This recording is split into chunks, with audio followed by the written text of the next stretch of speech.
Estrelado pela Lady Gaga e pelo Adam Driver, Kazaguchi finalmente chegou aos cinemas. E no vídeo de hoje eu venho te contar um pouco o que eu achei do filme sem spoilers. E da metade pro final eu quero falar um pouco sobre os fatos reais que não foram tão bem abordados no filme. Tem muita coisa que ficou deixada de fora nesse filme longo. Hey pessoas, eu sou o Matheus e no vídeo de hoje falaremos sobre Kazaguchi. Antes de começar o vídeo, se você é novo aqui no canal, não se esquece de se inscrever no botão vermelho lá embaixo. Muito fácil, muito rápido, aposto que você vai curtir meu conteúdo.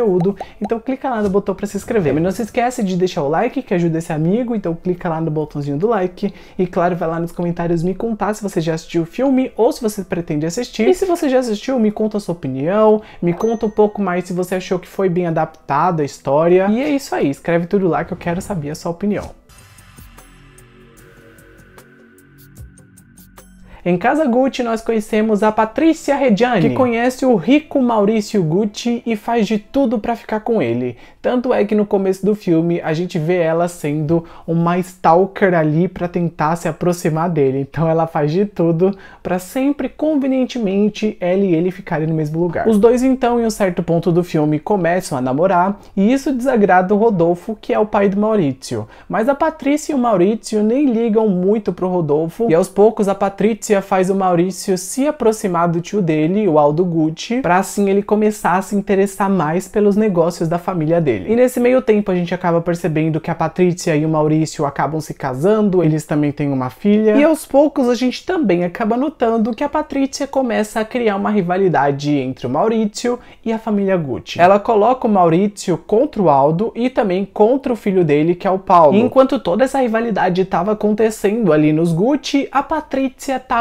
meio que traçando o seu caminho para se tornar rica e poderosa em cima das costas do Maurício. E para ajudar ela a prever o que ia acontecer futuramente, ela tinha ali uma vidente chamada Pina, que acabou aos poucos se tornando uma amiga dela. E a Pina só tava ali para colocar lenha na fogueira, né? Porque pelo amor de Deus. Kazaguchi é um filme que tenta carregar muita bagagem do livro que ele é baseado, que no caso é esse daqui, escrito pela Sarah Gay Fordham. E em vários momentos os roteiristas criam cenas enfadonhas com diálogos muito extensos que, mesmo que se embasem na realidade, ainda não funcionam tão bem no cinema. Então é um filme que foi criado para o cinema, sendo que, sinceramente, ele não tem ali meio que uma história para tela de cinema. E eu até tentei encontrar a identidade desse filme, eu até tentei ali me conectar com os personagens, conhecer esses personagens de uma maneira melhor, já que foram quase 3 horas de duração o filme, mas parece que ninguém na trama tinha uma história própria. Tudo girava em torno do glamour e do dinheiro, da rivalidade,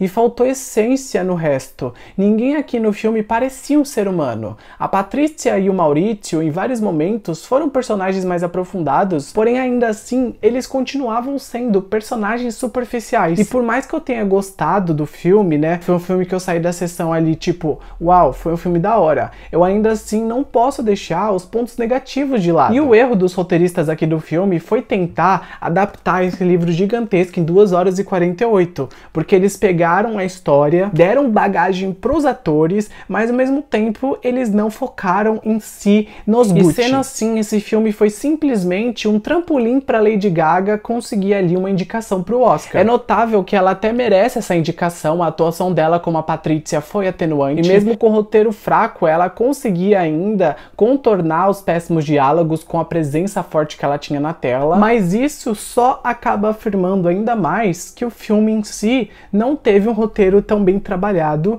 e os atores tiveram que carregar esse roteiro nas costas. O Adam Driver, por exemplo, como Maurício, foi um bom apoio para Gaga, já que ele completou a dinâmica de marido e mulher ali, porém o resto do elenco foi realmente resto. O Al Pacino interpretou o tio alegre que queria agradar o sobrinho e a nova mulher dele, mas o personagem acabou não tendo background. Já o Jeremy Irons só apareceu como participação de luxo porque ele rapidamente foi retirado do filme, enquanto Jared Leto interpretou o primo do Maurício e ele foi muito irritante e até mesmo a caracterização do personagem foi super cringe, se eu posso definir, porque história nem a própria família Gucci gostou muito. Eu vou falar isso um pouco mais na outra parte aqui do vídeo. E no geral, Casa Gucci acaba sendo um filme lento, um filme que tem uma história muito longa e, querendo ou não, ainda assim continua mal desenvolvida, já que muita coisa ficou de fora do filme e olha que ele tem quase 3 horas de duração. E eu aposto que se o Ridley Scott tivesse pegado essa história e adaptado numa minissérie de talvez ali 5 episódios de 50 minutos,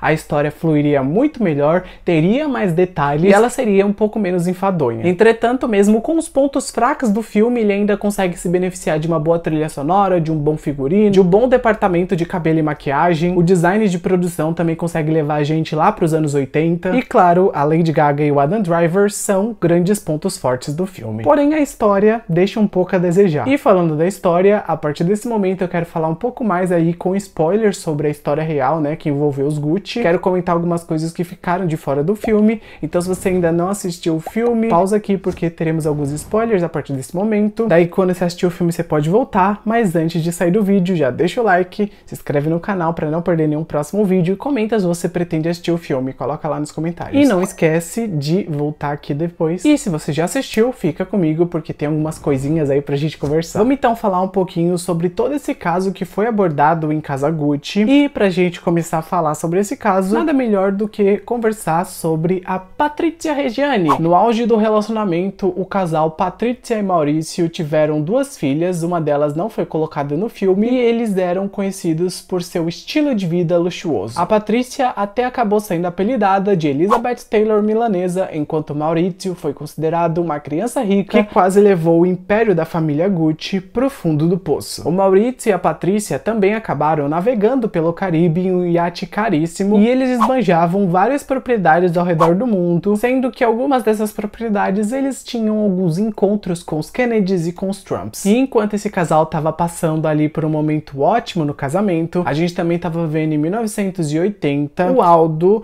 e o Paolo meio que tendo alguns desentendimentos. O Paolo Gucci tentou abrir seu próprio negócio usando o nome Gucci para impulsioná-lo, mas o Aldo, depois de saber sobre isso, processou o filho e para se vingar, o Paolo fez com que o Aldo fosse afastado da empresa em 1984 com a ajuda do seu primo Maurício, que se tornou o sócio majoritário ali da Gucci. E além disso, o Paolo também informou ao imposto de renda sobre a evasão fiscal do seu pai. E em 1986, o Aldo Gucci foi condenado a 1 ano de prisão por sonegação de impostos. E enquanto o Aldo e o Paolo estavam passando por todo esse caos, a gente também iria começar a ver algum tempo depois a ruína ali do casamento da Patrizia com o Maurício. E os dois começaram a se desentender logo depois da morte do pai do Maurício, Rodolfo, que morreu em 1983 e deixou para o filho dele 50% ali da Gucci. E nisso, a Patrizia começou a questionar a forma que o Maurício iria coordenar a empresa e ele então, depois de algumas discussões com ela sobre a Gucci, acabou ali meio que afastando um pouco a Patrizia dos negócios e ele também se apaixonou pela designer de interiores Paola Franti, que era sua antiga amiga de infância. E enquanto isso, em 1989, 1 ano antes da morte do Aldo, ele vendeu as suas ações da Gucci para a Investcorp, que estava servindo de alicerce para sanar as atuais dívidas da Gucci. Já em 1993, depois do Maurício tentar muito fazer com que a Gucci voltasse ali a caminhar e a render dinheiro, a gente percebeu que ele não conseguia mais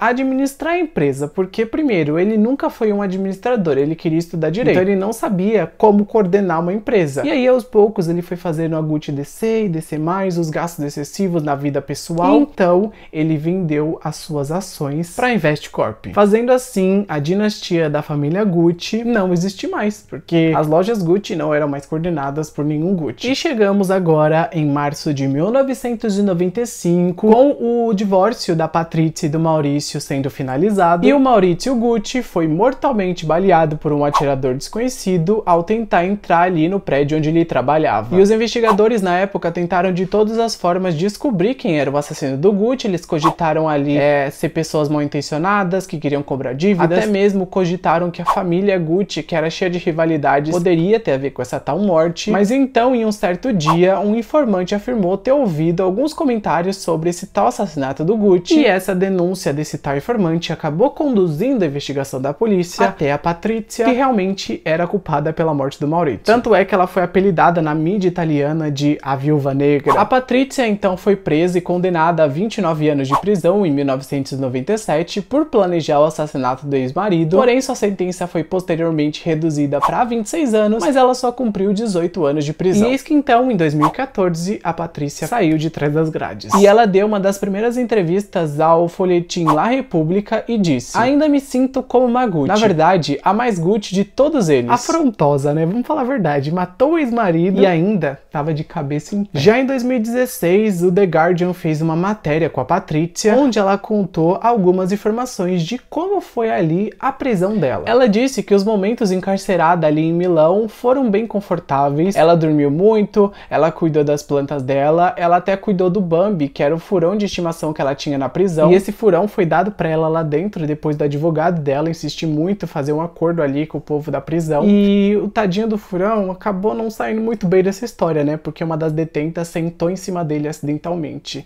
Então, tadinho do furão, né? Ele se ferrou. E hoje em dia a Patrícia ainda mora em Milão e ela é frequentemente fotografada caminhando pelos bairros mais sofisticados ali da cidade. E ela também tem uma arara de estimação que vive no ombro dela. E na mesma entrevista de 2016, uma coisa muito interessante me deixou bem intrigado. O The Guardian perguntou pra Patrícia por que ela não atirou no Maurício. E ela respondeu que ela não tinha uma boa visão e ela não queria errar. Gente, vamos falar a verdade. Que mulher debochada, pelo amor de Deus. E ainda tirou com a cara do jornalista, do povo, do Maurício, tirou com a cara de todo mundo. E nas minhas extensas pesquisas aí sobre a história dos Gucci e também sobre o filme, eu acabei descobrindo que a família Gucci não ficou nada feliz aí com esse filme do Ridley Scott. A própria Patrícia disse que ficou incomodada pela Gaga ter retratado ela sem nem mesmo ter encontrado com ela de verdade. E segundo a Patrícia, a Gaga não teve consideração, sensibilidade e respeito ou bom senso, já que ela deveria ter se encontrado com a pessoa que ela iria interpretar, em vez de simplesmente sair só lendo um roteiro. Ela orquestrou o assassinato do próprio ex-marido, então ela não tem muito o que falar não, de bom senso. Já um comunicado emitido pela própria família Gucci acabou apontando que eles não estavam nada felizes ali com a retratação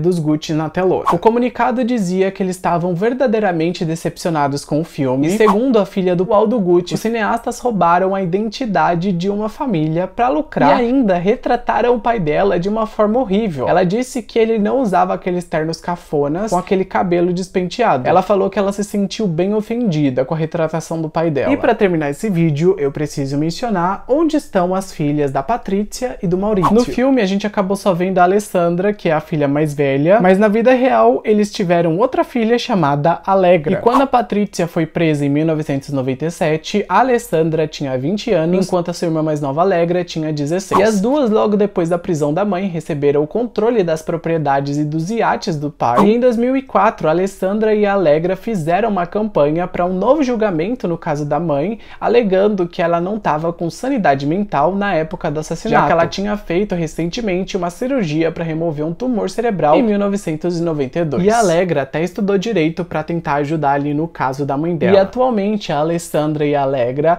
são casadas e agora moram na Suíça com suas famílias. Entretanto, quando a mãe dela saiu da prisão, as duas tiveram um desentendimento com ela, fazendo assim elas não se falarem mais. E a Patrícia acabou lamentando isso e falou que queria conhecer seus dois netos e que elas cortaram o seu sustento financeiro. Tanto é que em 2017, a Allegra e a Alexandra se recusaram a pagar a pensão da mãe do acordo que envolvia o divórcio ali de dinheiro vitalício que ela tinha feito antes do Maurício morrer, onde ela receberia 1,47 milhões de dólares anualmente. E a Patrícia acabou recorrendo à justiça para pegar o dinheiro que, querendo ou não, seria dela, né? E ela realmente conseguiu. Então, ela tá ganhando quase que 1,5 milhão todo ano. Então, ela nunca vai precisar trabalhar. Tanto é que, quando ela saiu da prisão, ela debochou sobre isso, falando: eu nunca trabalhei e nunca vou precisar. É isso, amigos. Era o que eu tinha pra falar aqui pra vocês hoje sobre Casa Gucci, sobre a história dos Gucci. Foi algumas coisinhas aí que eu achei. Tem muito mais coisas, tanto aqui no livro, que eu acabei de dar uma olhada, né? Eu não terminei ainda, quanto também em alguns artigos na internet. Então eu fiz uma pesquisa. Queria ter feito uma pesquisa ainda mais extensa para trazer para vocês, mas eu acho que o que eu trouxe aqui no vídeo são as coisas mais relevantes que aconteceram no meio tempo e que o filme não tratou tão bem. Então eu trouxe aqui para ajudar vocês. Esperava que esse filme fosse aí uma minissérie, isso seria muito melhor, tanto para o desenvolvimento dos personagens quanto para a construção da narrativa, mas não veio aí e foi um filme de 2 horas e 40 e pouco, quase 3 horas. E é isso, gente, era o que eu tinha para falar hoje. Se vocês gostaram do do vídeo, não esquece de deixar o like, se inscrever no canal no botão vermelho e ir lá embaixo comentar o que você achou do filme e o que você achou da história real. Se você gostou do meu vídeo, comenta tudo lá que eu quero muito saber. Eu fico por aqui, grande beijo pra todos, até o próximo vídeo, gente, e tchau!